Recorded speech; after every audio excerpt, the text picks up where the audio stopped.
My name is Guy, and recently I purchased a new Kapex, which is just a great saw. I'm very happy my wife allowed me to purchase one. One of the things I liked about it was the ability to put extensions on the saw rather than on the stand. So I came across this company called Multiblades, and for years they've been making a set of brackets so you can make your own wings for the saw. I emailed the company. Al responded to me. I guess he's the owner, very nice guy. And we went back and forth, and they just came out with a new product that's a universal extension for either an MFT3 or the Kapex. And I've got a pair here, and let me zoom in a little bit and I can show you what we're working with. Well, here's the extensions, and the quality on these is just outstanding. I was pleasantly surprised at how well these were made. Very heavy steel. The finish on them is very nice. There's a T-track here so you can make your own crown stops or use brackets. There's high density plastic which fits into the groove on the Kapex, or an MFT for extensions. And the instructions seem pretty straightforward, so I'm going to walk you through that real quick on how to attach it to the extensions. Now I've got one of the extensions right here, and this is for the left side of the saw. So let's take a look at this and we'll break it down and get it attached. Well, I've got the piece turned upside down here, the bracket turned upside down, and the first thing is to remove these 4 screws that hold the mounting plate to the bottom of the bracket. So now I've got those removed, and there's just 4 washers I need to take off here. And what I'm left is with the bracket that mounts to the wing. Well, after I've taken that apart and I've gotten the washers off too, I'm going to mount this. This is the underside of the left-hand side. So this bracket is actually going to get mounted like this. Now you have a couple options here. The first one is to drill some holes, countersink from the other side, and put some bolts through here. I'm using 1/2-inch Baltic birch plywood because I wanted to keep these extensions light. I've come up with a little bit different method on my own to get that done. I don't want anything showing from the other side. So these are the mounting holes I'm going to use. And what I'm going to do is I'm going to take a piece of 1/8-inch maple. I'm going to lay it on there like that. And then I've got some 5/8-inch screws. And I'm going to use this as just a stabilizer or a washer. And go down through here and attach this bracket to the bottom of my extension.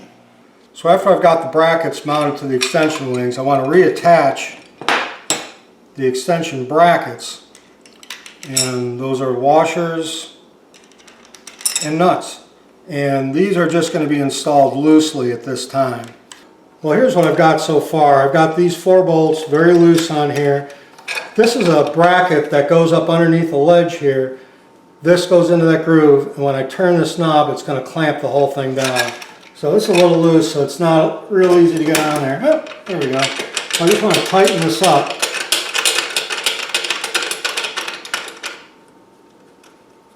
So that's on there fairly tight now, and again, this is still real loose.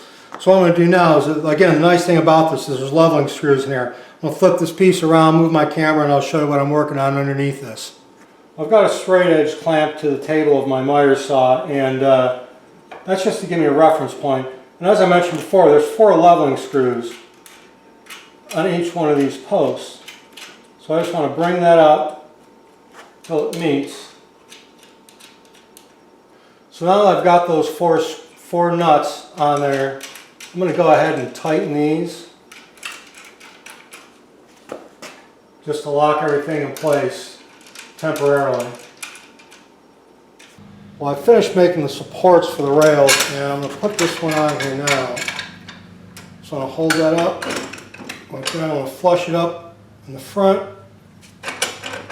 Start tightening this down. This is one of my supports. Attach there.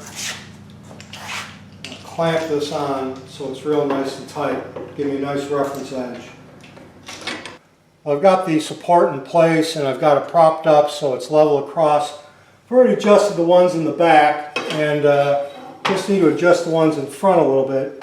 Because again, this is pretty easy. This is pretty nice to be able to level these like this.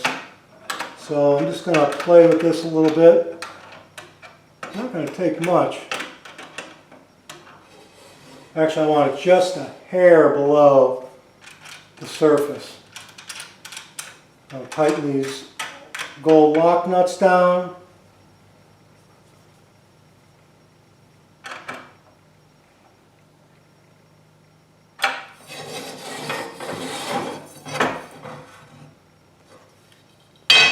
Perfect.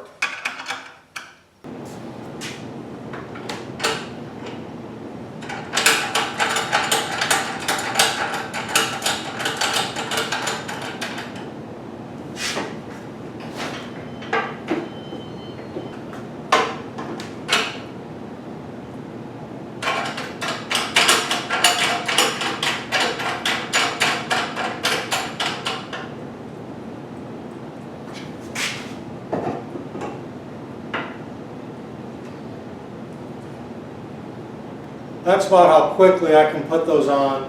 The secret to these is not to really crank them down. You just want to get them snug so they stay put. Again, if you crank them too much, they'll twist it a little bit and you'll get these tables out of whack. I still have yet to add the fences to it, but I think you get the idea. This is a great product. Again, very, very sturdy, fairly inexpensive, and provide a very good solution for my shop, and hopefully will for yours too. Thanks for watching.